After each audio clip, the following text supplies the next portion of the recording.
नमस्कार प्रिय विद्यार्थियों, सम इंस्टीट्यूट के इस ऑनलाइन क्लासेज में आप सभी का स्वागत है। मैं एनसी कुमावत मैथमेटिक्स से। जैसा कि एक दो रोज पहले सर ने या सम इंस्टीट्यूट की तरफ से आपको इन्फॉर्मेशन मिली थी कि अपनी ऑनलाइन क्लासेस जो है वो मंडे से स्टार्ट होने जा रही है।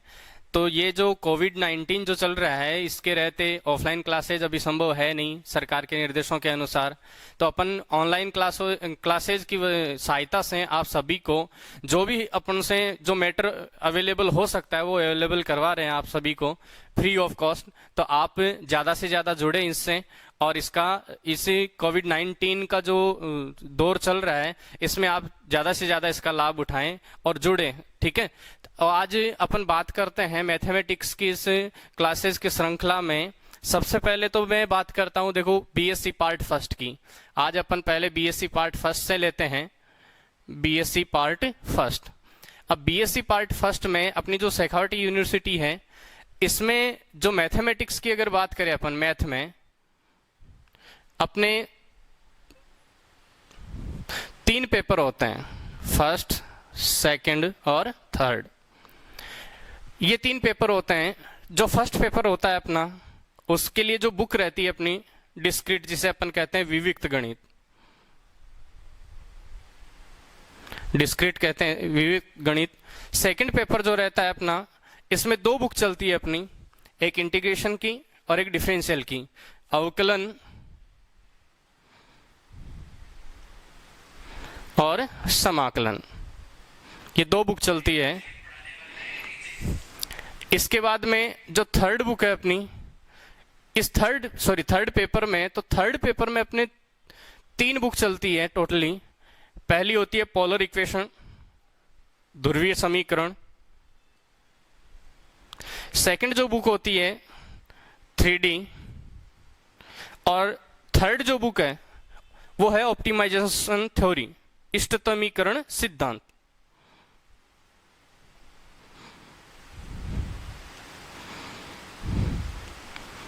ये 3 बुक चलती है अपनी इसमें, थर्ड पेपर जो अपना है। तो ये बीएससी पार्ट फर्स्ट में मैथमेटिक्स में अगर देखें तो 3 जो पेपर होते हैं, उन तीनों पेपर में ये कुल मिला के अपनी 3, 2, 5 और 1, 6, टोटल 6 बुक चलती है। फर्स्ट पेपर में अपनी 1 बुक है केवल सिंगल विविक्त गणित नाम से।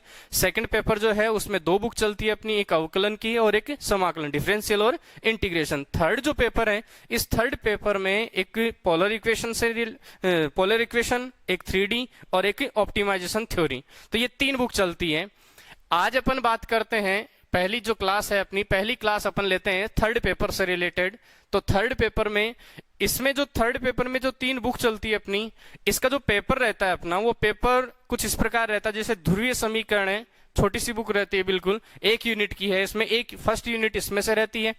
3D जो है इसमें से टोटल अपनी 3 यूनिट रहती है, एक तो सेकेंड यूनिट, एक थर्ड यूनिट और एक फोर्थ यूनिट। ये 3 यूनिट 3D में से रहती है, और एक रहता है इष्टतमीकरण सिद्धांत, 1 यूनिट इसमें से रहती है जो 5वीं यूनिट है। तो ये कुल मिला के 5 यूनिट का अपना पेपर होता है। इस 5 यूनिट में जो 3 यूनिट है वो 3D में से होती है, 1 यूनिट पोलर इक्वेशन में से है, और लास्ट जो यूनिट है 5वीं यूनिट, वो है ऑप्टिमाइजेशन थ्योरी में से। आज अपन बात करते हैं जो इसकी थर्ड पेपर की सबसे बड़ी बुक है 3D। इस बुक को लेके चलते हैं अपन। ये देखा जाए तो कैलकुलेशन टाइप भी है, थ्योरिकल टाइप भी है। इसमें समझने की या समझने वाला मैटर कुछ ज्यादा है, क्योंकि जब तक क्वेश्चन समझ में नहीं आएगा तब तक अपन इसमें सॉल्व नहीं कर पाएंगे। तो इसलिए इसमें समझने वाला कुछ ज्यादा मैटर है, इसलिए अपन इसे ही लेते हैं। तो आज अपन बात करते हैं 3D। 3D में जो सेकंड यूनिट रहती है अपनी, उस सेकंड यूनिट में से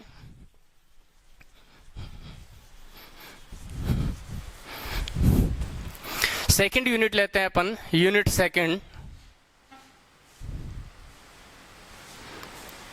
सेकंड यूनिट का अपना जो पहला टॉपिक है, वो पहला टॉपिक रहेगा अपना स्फीयर, गोला।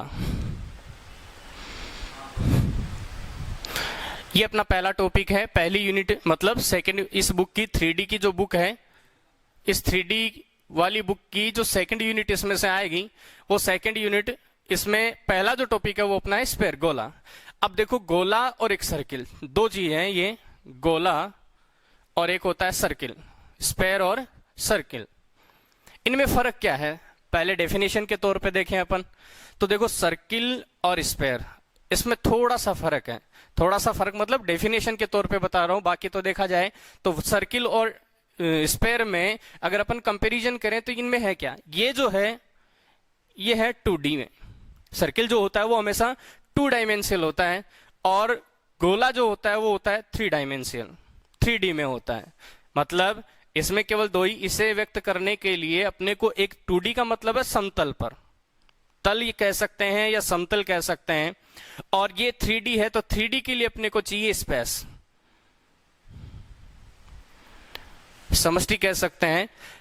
तो ये स्पेस में होता है, 3D मतलब 3 डायमेंशनल चाहिए इसको, और इसे व्यक्त करने के लिए 2 डायमेंशनल, ये किसी तल पे है। तो बात करते हैं देखो सर्किल में और स्फेयर में। सर्किल की डेफिनेशन की अगर अकॉर्डिंग बात करूं सर्किल की डेफिनेशन के लिए, तो मैं कहता हूं कि कोई बिंदु, एक बिंदु है, जैसे ये बिंदु ले लिया मैंने, कि कोई बिंदु ये गति कर रहा है, कोई बिंदु अगर किसी तल पर इस प्रकार गति करता है, ये बिंदु है वो गति कर रहा है इस तल के ऊपर, तल की बात कर रहा हूं, कि कोई बिंदु किसी तल पर इस प्रकार गति करता है कि इसकी किसी निश्चित बिंदु से, ये जैसे मैंने पॉइंट है, ये पॉइंट मैंने फिक्स कर दिया, ये निश्चित बिंदु, ये फिक्स पॉइंट है। अगर ये बिंदु इस तल पर इस प्रकार गति करे कि इसकी इस निश्चित बिंदु से दूरी जो है, ये दूरी है, ये दूरी हमेशा कांस्टेंट रहे, कांस्टेंट का मतलब बराबर, हमेशा समान रहे, तो ये गति किधर करेगा, देखो ये ना तो इधर आ सकता अंदर की तरफ, अगर अंदर आएगा तो दूरी कम हो जाएगी, न इधर जा सकता, अगर इधर जाएगा तो दूरी बढ़ जाएगी। इसकी जो डिस्टेंस है दोनों के बीच की, ये हमेशा सेम रहनी चाहिए, कांस्टेंट रहनी चाहिए। तो ये क्या करेगा, ये यहां से यहां आ सकता है, ये दूरी और ये दूरी सेम है, फिर ये ऐसे गति करता हुआ, मतलब कुछ देर बाद यहां होगा, ऐसे गति करेगा ये, और गति करेगा तो ये इस प्रकार से गति करेगा इसके चारों तरफ, और इस तल के ऊपर जब इस प्रकार से गति करता है तो इस गति करने का जो इसका पथ है, जिसे अपन, ये बिंदु गति कर रहा है इसलिए इसको अपन कह सकते हैं बिंदु पथ कह सकते हैं। तो ये जो अपने पास में इस बिंदु का गति करने का जो पथ बना हुआ है, इसी पथ को अपन क्या, इस बिंदु पथ को अपन क्या कहेंगे, सर्किल कहेंगे।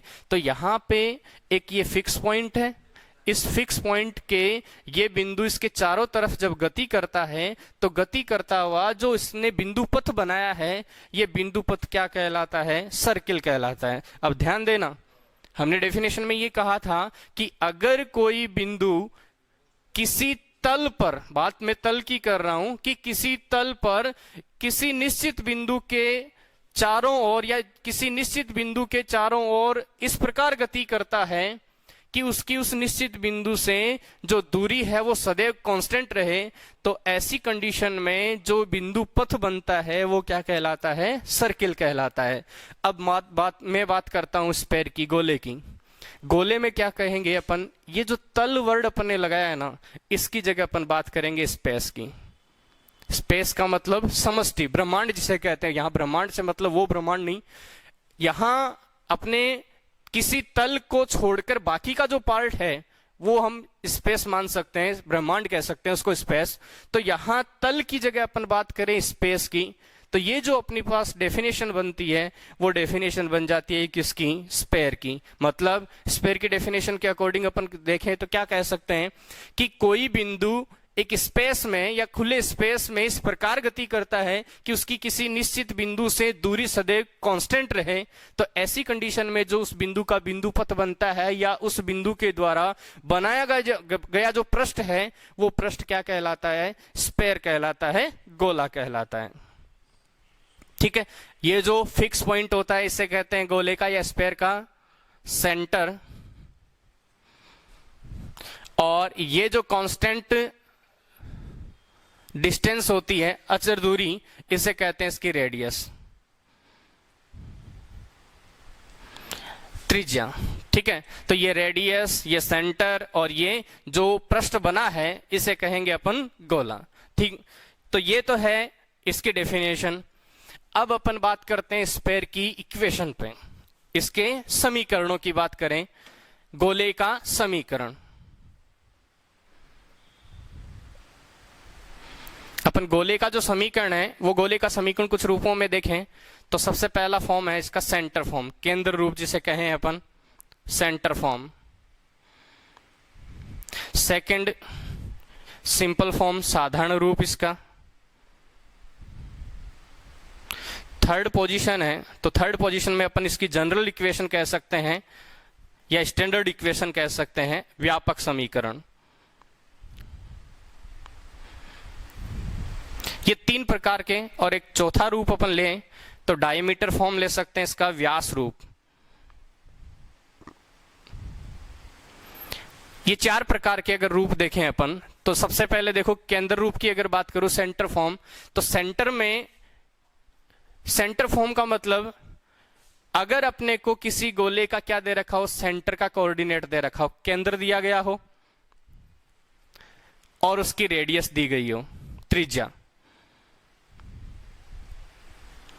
अगर किसी गोले का केंद्र और त्रिज्या दोनों दे रखी हो अपने को, तो उस कंडीशन में उस गोले का समीकरण क्या होगा, तो अपन बात करते हैं, मान लेते हैं किसी गोले का जो सेंटर है वो सेंटर मैंने मान लिया स्मॉल ए, बी और सी, ये तो है उसका सेंटर, केंद्र, सेंटर के कोऑर्डिनेट हो गए। रेडियस की अगर बात करूं, त्रिज्या, अगर मैंने इसकी त्रिज्या स्मॉल आर मान ली तो ऐसी पोजीशन में जो केंद्र रूप में गोले का समीकरण बनेगा वो गोले का समीकरण क्या रहेगा, तो ध्यान दें जैसे ये स्फेयर है, हालांकि अपन ये 3D आकृति है, किसी तल पे नहीं दर्शा सकते लेकिन मान सकते हैं अपन यहाँ पे।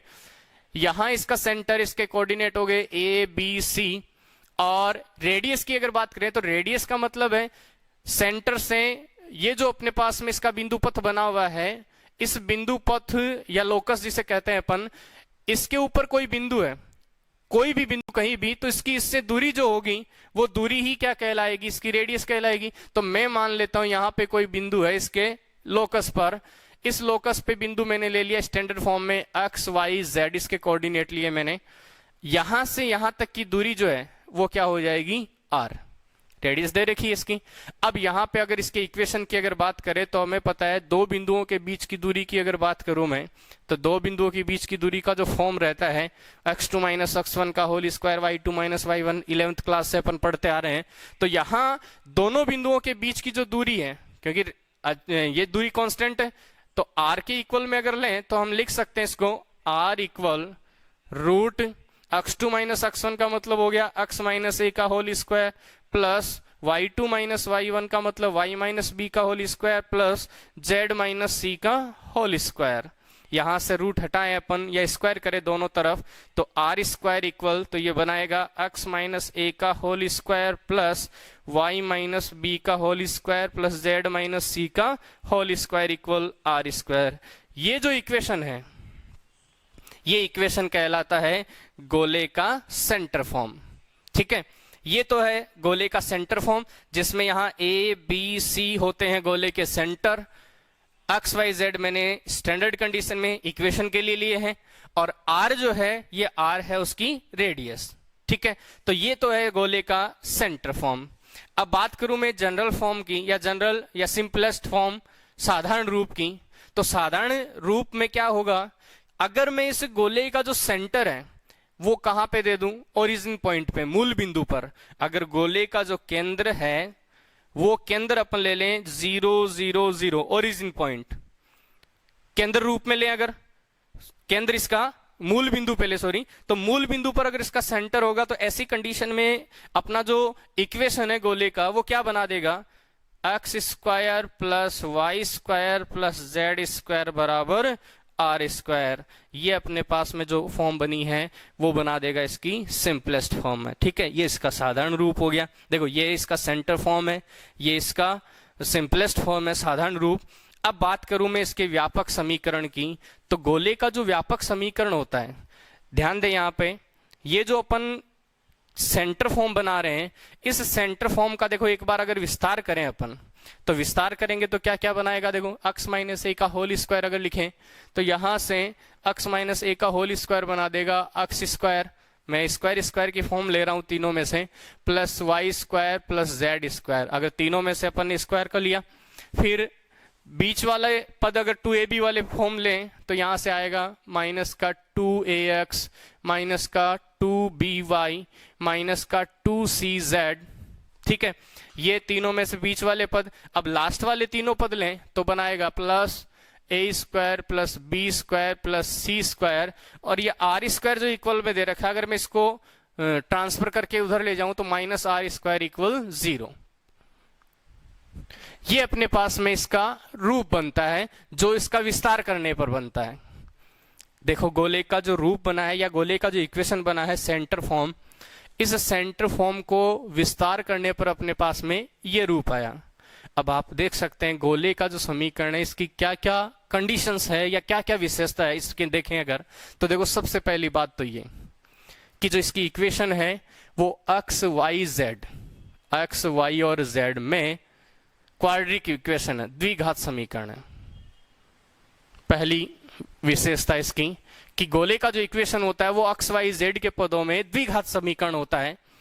सेकंड इसकी अगर विशेषता अगर देखें अपन तो एक्स स्क्वायर वाई स्क्वायर और जेड स्क्वायर के तीनों के जो मल्टीपल है, गुणांक है, वो तीनों के तीनों सेम है, 1 1 1 कांस्टेंट है। तो यहां दूसरी अपन विशेषता कह सकते हैं कि एक्स स्क्वायर वाई स्क्वायर और जेड स्क्वायर के जो गुणांक है वो समान होने चाहिए, समान है। और थर्ड कंडीशन अगर बात करें अपन कि देखो एक्स वाई जेड, यहां एक्स का पद वाई का पद जेड का पद स्क्वायर में है, ये पूरा पद कांस्टेंट है, तो यहां एक्स वाई का पद वाई जेड का पद और जेड एक्स का पद इसमें मौजूद नहीं है। तो मौजूद नहीं है तो अपन कह सकते हैं कि गुणांक जो है इनके वो क्या कह सकते हैं अपन, 0। इनके गुणांक जो है वो 0 है, तो गुणांक 0 होंगे तो तीनों पद हट जाएंगे ना। तो यहां से इस इक्वेशन की या गोले के इक्वेशन की ये विशेषता रहती है कि एक्स वाई जेड के पदों में एक द्विघात समीकरण होता है। X square y square z square के गुणांक जो होते हैं वो समान होते हैं। और थर्ड कंडीशन है वो x y y z z x है, इनके गुणांक क्या रहते हैं, 0, मतलब इसके पद इसमें मौजूद नहीं होते हैं। अब मैं बात कर रहा था इसके व्यापक समीकरण की। व्यापक मतलब स्टैंडर्ड फॉर्म की अगर बात करें तो गोले का जो स्टैंडर्ड फॉर्म होता है वो होता है x square plus y square plus z square plus 2ux plus 2vy plus 2wz plus d equal 0। Most important condition है पूरी यूनिट में। जब भी अपन हर क्वेश्चन जब सोल्व करेंगे कोई भी क्वेश्चन, तो इसका स्टैंडर्ड फॉर्म जो है वो सबसे पहले लेके चलेंगे अपन। तो ये अपने को याद रहना चाहिए, x square plus y square plus z square plus 2ux plus 2vy plus 2wz plus d equal 0। अब यहां पे ध्यान दें, अगर गोले का इक्वेशन अपने को सेंटर फॉर्म में दे रखा हो तो हम गोले के इक्वेशन को देख के ही पता लगा सकते हैं इसका सेंटर कहाँ है और इसकी रेडियस कितनी है। जैसे इसको देखा मैंने तो यहाँ x माइनस ए, मतलब x के माइनस में, y के माइनस में और z के माइनस में जो रहेगा वही गोले का सेंटर है। अब यहाँ ए बी सी यह अपन सेंटर बता सकते हैं, लेकिन अगर इसका स्टैंडर्ड फॉर्म अपने को दे रखा हो तो ऐसी सिचुएशन में अपन इसका जो सेंटर है और इसकी रेडियस है वो कैसे पता लगाएं। तो अपन सबसे पहले तो बदल के अगर देखें तो हमको क्या करना पड़ेगा, ये जो स्टैंडर्ड फॉर्म है इस स्टैंडर्ड फॉर्म को अपन सेंटर फॉर्म में कन्वर्ट करते हैं। कन्वर्ट करने के लिए सबसे पहले तो अपने को देखो इनको स्क्वायर बनाना पड़ेगा, एक्स का पद वाई का पद जेड का पद तीनों को अपने को स्क्वायर बनाना पड़ेगा। तो स्क्वायर बनाने के लिए वही पूर्ण वर्ग मेथड की तरह काम में लेंगे अपन। एक्स के गुणांक का आधा, y के गुणांक का आधा, z के गुणांक का आधा, आधे का वर्ग करके या स्क्वायर करके दोनों तरफ अपन ऐड करेंगे इसमें। तो ऐसी कंडीशन से अपन इसको क्या बना सकते हैं, पूर्ण वर्ग बना सकते, स्क्वायर में बना सकते हैं। तो इसके लिए आपको क्या करना है, इससे सीधा याद रखने के लिए अपन सीधा याद भी रख सकते हैं। देखो इसका जो सेंटर रहेगा केंद्र, अगर स्टैंडर्ड फॉर्म में दे रखा हो तो इसका सेंटर आप याद रखें, माइनस का u माइनस का v और माइनस का w, ये इसका सेंटर होता है। स्टैंडर्ड कंडीशन में अगर इक्वेशन दे रखी है तो इसका सेंटर होता है minus u minus v minus w। अब यहां minus u minus v minus w, तो देखो u का मान, v का मान, w का मान और नेगेटिव साइन इसके साथ लगाना है अपने को। अब यहां पे तो अपने को सीधा u v w दिख रहा है, लेकिन जो क्वेश्चन देगा, एग्जाम्पल देगा, उसमें ये 2 मल्टीपल गुणा होके अपने पास में उसके मान रहेगा। तो ऐसी सिचुएशन में अपन इसको याद रखने के लिए इजी रूप में अगर याद रखें तो अपन कह सकते हैं जो x है ना, इसके गुणांक को अगर लें तो देखो यहां लिख सकता हूं माइनस x के गुणांक या x का गुणांक बटा 2, ये पहला सेंटर होगा। दूसरा माइनस y का गुणांक बटा 2, और तीसरा जो होगा वो होगा z का गुणांक बटा 2, ये भी नेगेटिव साइन के साथ में। तो हम कह सकते हैं कि जब भी स्टैंडर्ड इक्वेशन में अपने को इक्वेशन दे रखी है, स्टैंडर्ड फॉर्म में इक्वेशन दे रखी है, तो आप जब भी उसका सेंटर ज्ञात करो तो सेंटर में हो जाएगा x के गुणांक का आधा, वो भी माइनस के साथ में, y के गुणांक का आधा और z का गुणांक का आधा, वो क्या हो जाएगा, उसका सेंटर हो जाएगा। ये मान रहेगा अपने पास में u का, ये v का और ये w का, ये तो होगा इसका सेंटर। अब बात करते हैं इसकी त्रिज्या की। तो त्रिज्या में अपने पास में क्या आएगा, त्रिज्या के लिए आप फॉर्मूला याद रखोगे, r बराबर root u square plus v square plus डब्ल्यू स्क्वायर माइनस डी, ये अपने पास में इसकी त्रिज्या का मान होगा। ठीक है, तो ये स्टैंडर्ड फॉर्म है इसकी। स्टैंडर्ड फॉर्म के साथ में x square y square z square 2ux plus 2vy plus 2wz plus d equal 0, ये इसकी त्रिज्या। और एक लास्ट अपने पास में बचा है इसका व्यास रूप। तो व्यास रूप की अगर अपन बात करें तो व्यास रूप जो रहेगा इसका सिंपल सा है कि अगर कोई गोले के व्यास के 2 सिरे दे रखे हैं, उसके कोऑर्डिनेट अपने को दिए गए हैं x1 y1 और z1, पहला सिरा है इसका, और दूसरा सिरा हो x2 y2 और z2, ये 2 सिरे हैं। तो इसका इक्वेशन जो बनेगा वो इक्वेशन होगा अपने पास में, यहां लिख देता हूं मैं,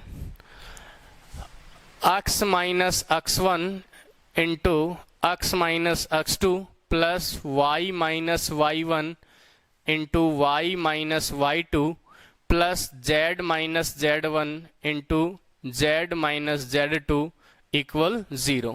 ये जो रूप है ये गोले का डायमीटर फॉर्म कहलाता है, व्यास रूप कहलाता है। तो हमने 4 प्रकार के रूप देखे हैं गोले की इक्वेशन के। सबसे पहले सेंटर फॉर्म, उसके बाद में सिंपलेस्ट फॉर्म, थर्ड इसका स्टैंडर्ड फॉर्म, और ये फोर्थ इसका डायमीटर फॉर्म व्यास रूप। तो ये गोले के समीकरण हैं। तो यहाँ आज अपन ने गोले के समीकरण और गोले के बारे में सिंपल सा इसका इंट्रोडक्शन पढ़ा। इसकी नेक्स्ट क्लास में इसके जो इम्पोर्टेंट क्वेश्चंस हैं इस यूनिट के जो एग्जाम में आए हुए हैं और कुछ इसके चैप्टर में जो भी इम्पोर्टेंट रहेगा इसकी नेक्स्ट क्लास में अपन देखेंगे। Thank you.